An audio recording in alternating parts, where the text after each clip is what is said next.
O Irã já não é um país em protesto, é um país em suspense. O número é realmente devastador. 190 cidades mergulhadas no caos, onde o rugido das ruas silenciou qualquer tentativa de diplomacia. Enquanto na República Islâmica Teocrática, que por si só é um regime religioso, tenta sufocar a verdade com um apagão totalmente digital, a realidade se impõe. A fome perdeu o medo e o sistema clerical se balança diante de uma pressão que já não vem apenas de dentro. Desde a Casa Branca, Donald Trump deixou de lado os protocolos para lançar um aviso que ressoa em cada canto de Teherã. O apoio externo é um fato e a margem de manobra para o regime pode estar se esgotando.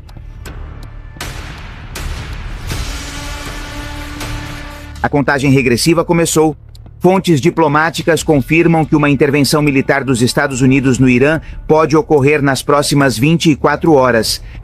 Enquanto o Pentágono evacua bases-chave no Golfo diante das ameaças de retaliação de Teherã, o presidente Donald Trump lançou um aviso final que parece ter selado o destino do regime. O que isso significa? A ação militar agora está fora de cogitação contra o Irã. Vamos observar e acompanhar de perto o que vai acontecer. Hoje, agora...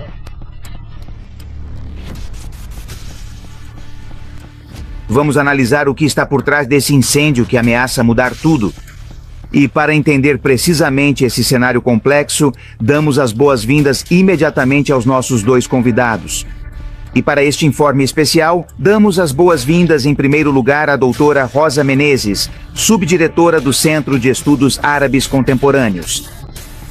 Neste cenário complexo, damos as boas-vindas imediatamente aos nossos dois convidados e, para este informe especial, saudamos em primeiro lugar a doutora Rosa Menezes, subdiretora do Centro de Estudos Árabes Contemporâneos, pesquisadora, jornalista e analista do Oriente Médio e Magrebe. Bem-vinda. Muito obrigada pelo convite. E de Doha, saudamos o doutor Luciano Sácara, analista político do Oriente Médio e do Golfo, que se encontra no Catar. Bem-vindo. Olá, tudo bem? Boa tarde. Comecemos com Rosa Menezes, que durante mais de 2 décadas viajou por toda a região para informar sobre conflitos bélicos, crises humanitárias, acontecimentos políticos e questões de direitos humanos. Em primeiro lugar, gostaria de lhe perguntar, estamos diante do fim da República Islâmica ou apenas diante de mais um massacre silenciado? Ou seja, você considera que este 2026 é o ponto sem retorno ou se a máquina, a Guarda Revolucionária, ainda tem capacidade de fazer isso? Para esmagar este levante como em 2022? Bem, de fato, como você disse, a máquina da Guarda Revolucionária e das forças de segurança iranianas é, como estamos vendo, muito forte. Sua capacidade repressiva é absolutamente... Bem, estamos vendo isso nas ruas. É constante, é brutal e, portanto, isso é Trata-se de um processo cíclico que já testemunhamos em outros protestos que vêm ocorrendo há décadas no país, onde, ao final, a repressão estatal acaba por prevalecer. É tão brutal e tão atroz, tão sistemática, que acaba se impondo no final. O momento atual, tanto interno quanto geopolítico do Irã, é o que difere, é o que pode nos dar uma ideia diferente em relação a protestos anteriores, como os de 2022, porque atualmente o Irã vive uma fase de fragilidade interna com essa crise econômica aguda, mas também uma grande vulnerabilidade na região após o início da ofensiva israelense em Gaza, tendo perdido grande parte de seus aliados ao redor. Então, essa fraqueza geopolítica é o que torna este momento diferente. Mas, por isso, é muito difícil saber em que ponto estamos, se este será de fato um ponto de inflexão. É preciso ter muita cautela porque o regime sempre sobreviveu à base dessa brutalidade e repressão. Sempre sobreviveu, mas estamos em outro momento em que também é preciso considerar que todos os cenários são possíveis. Em segundo lugar, a fome é o único inimigo que o Ayatollah não pode fuzilar. A hiperinflação já é uma questão preocupante. Um único dólar pode chegar a valer mais de 1.400.000 reais. A crise econômica é assustadora no Irã há anos. Já provocou protestos desde 2017, 2018 e 2019. Lembremos desses protestos que também foram desencadeados pelos altos preços da gasolina. O regime está muito fraco economicamente, as sanções estão causando impacto, não pode vender seu petróleo, que é seu grande potencial. Portanto, bem, economicamente ele é um regime que está em colapso, mas também é verdade que já faz muitos anos que está nessa situação e que isso é algo recorrente. O que vemos agora também é que, ao contrário de outros protestos, estes estão evoluindo além do aspecto meramente econômico. Começaram no bazar com os comerciantes, mas estão evoluindo para slogans mais políticos, e isso também é uma constante que vem se agravando, onde a crise econômica também acaba gerando demandas políticas e demandas por reformas, que é o que estamos vendo neste momento. Portanto, o regime atual encontra-se em uma crise extremamente profunda e severa, tanto no âmbito econômico quanto no político, porque vemos o sentimento de descontentamento por parte da sociedade avançar de maneira constante e se tornar cada vez mais nítido e impossível de ignorar.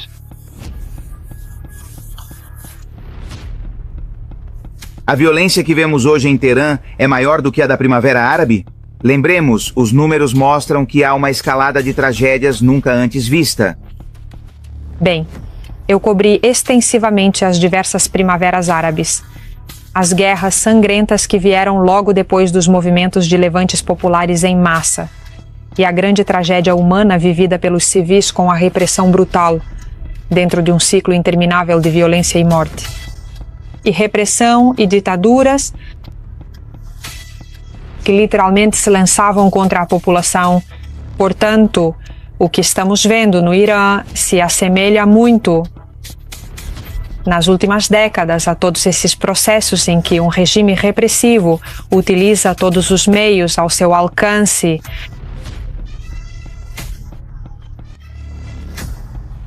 não apenas de reforma, mas de dignidade e de liberdade.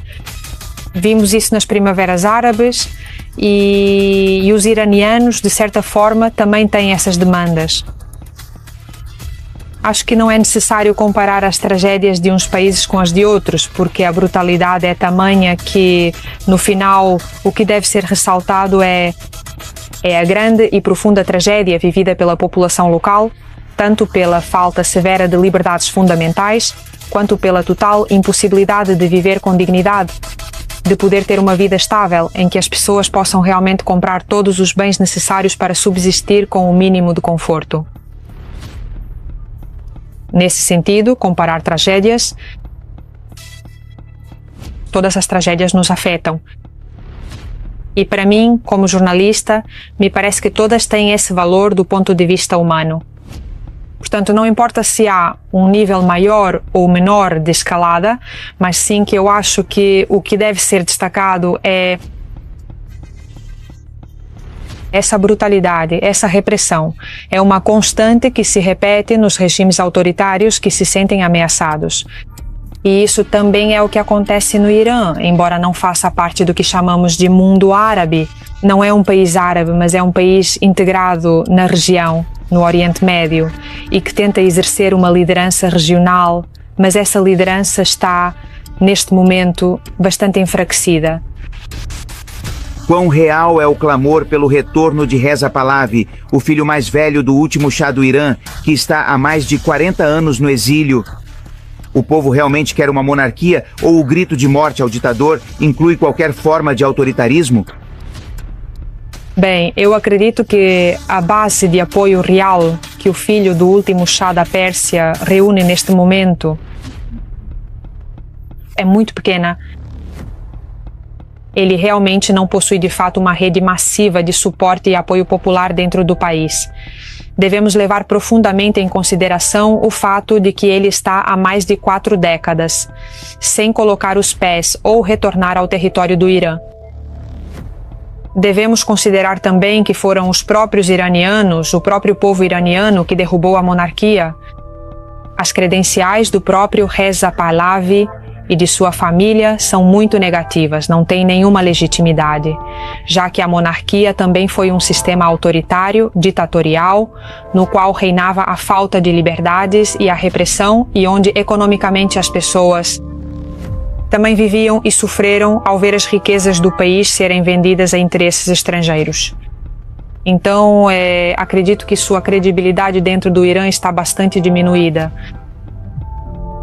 Os gritos com o nome dele eu atribuo a uma espécie de desafio às autoridades, mas não a uma base real de que, neste momento, os iranianos queiram restaurar a monarquia.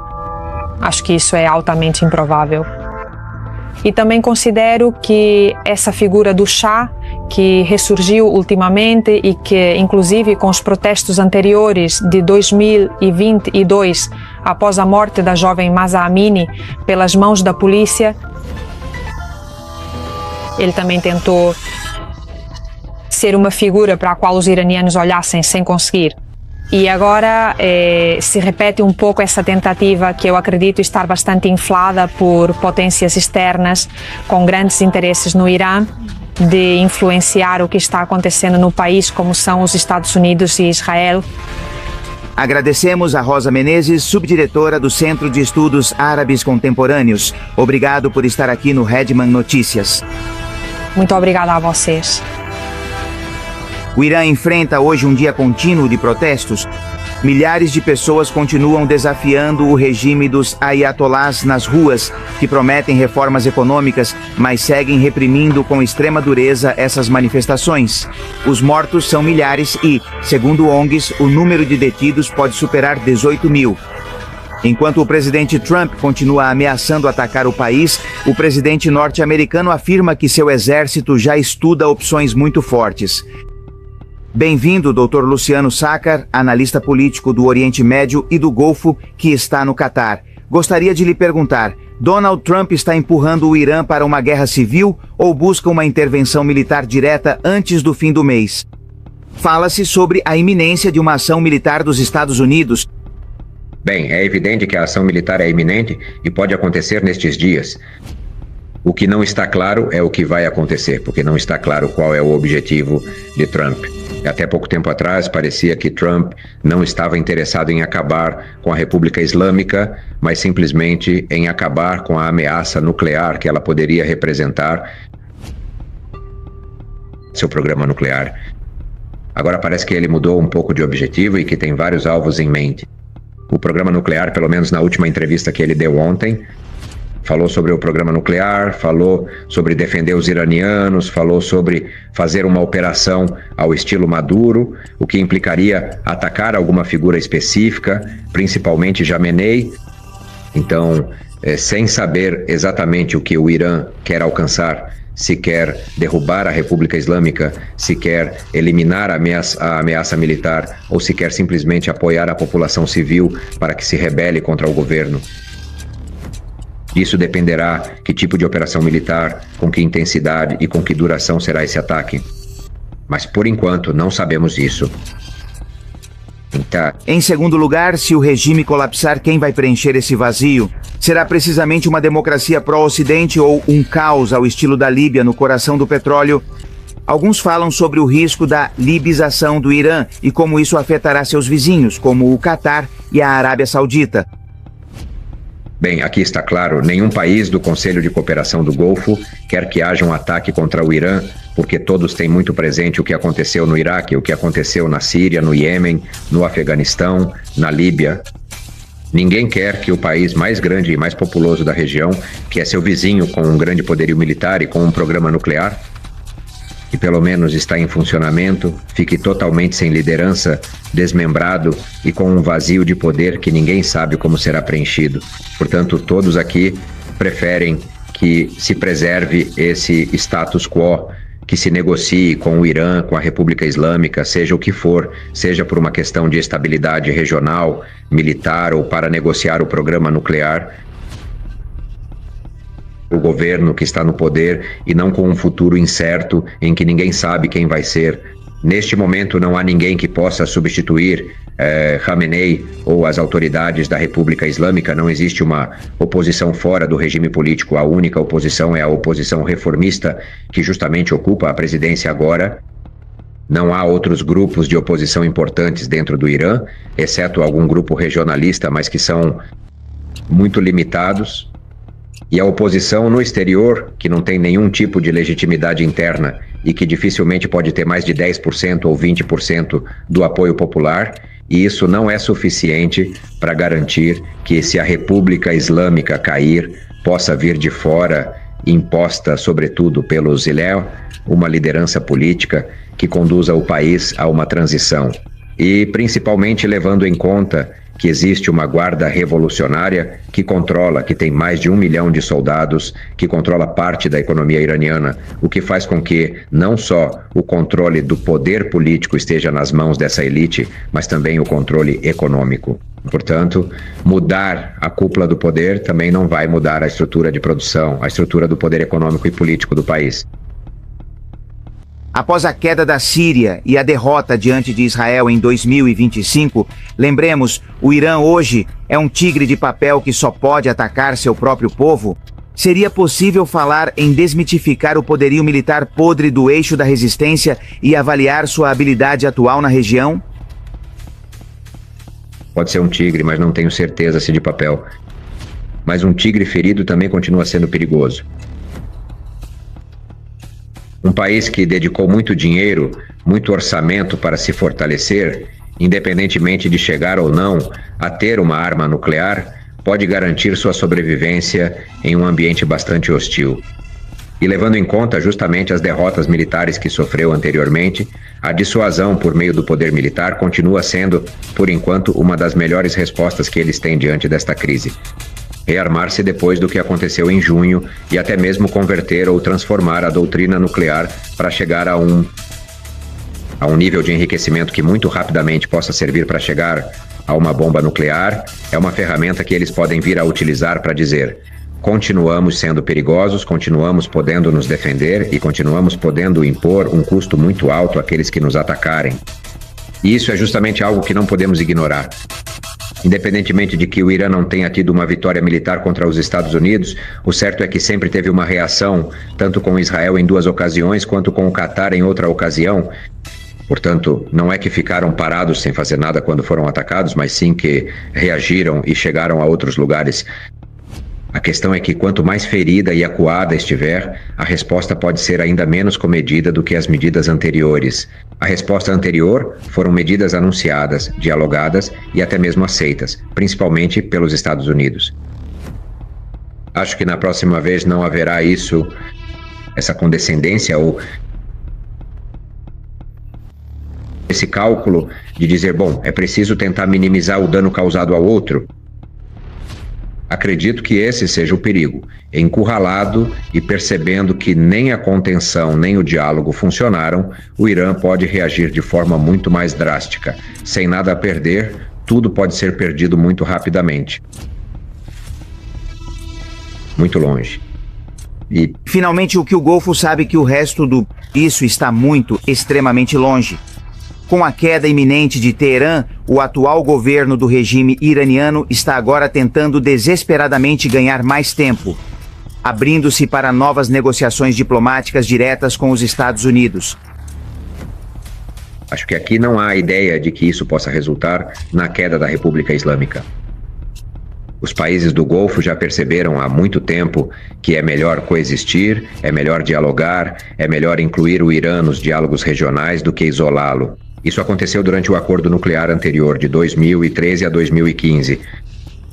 A Arábia Saudita e Emirados normalizaram as relações diplomáticas em 2021 e 2022. Depois de vários anos sem relações diplomáticas, e desde então, mesmo após a guerra contra Gaza, as relações que foram normalizadas não mudaram e se mantiveram. Na verdade, o Catar foi o país que mais pediu para que o Irã fosse incluído e não isolado, e que fosse integrado nos diferentes diálogos de segurança regionais, porque não se pode conceber uma segurança regional sem contar com o Irã. Outra questão é chegar a acordos, porque a percepção de ameaça para os países do Golfo continua sendo, ou a principal continua sendo, o Irã. Mas acredito que, levando isso em conta, ninguém está pensando em dialogar com alguém alternativo que não sejam as atuais autoridades da República Islâmica.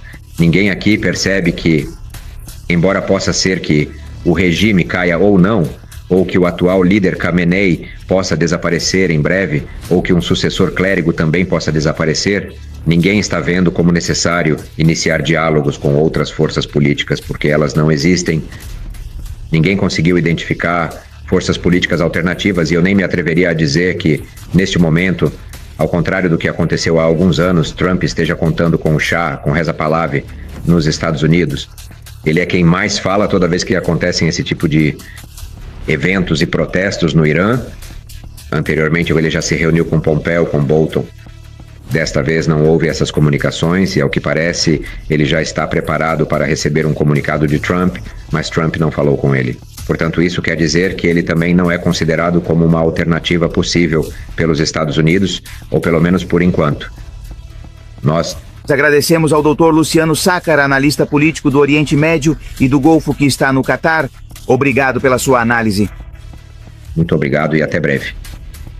Enquanto analisamos esses números e as mudanças de poder, o tempo é uma preocupação para milhares de iranianos. Nas celas, homens e mulheres, incluindo crianças que apenas pediram pão e liberdade, agora enfrentam execução iminente. A justiça no Irã se tornou uma ferramenta de extermínio para silenciar um grito que já é nacional. Não são apenas dados, são vidas que dependem de um fio enquanto o mundo observa. Você acha que a pressão da Casa Branca poderá impedir essas execuções ou estamos diante de uma tragédia inevitável? Queremos ler a sua opinião. Deixe sua opinião na caixa de comentários. Compartilhe este informe para romper o cerco informativo.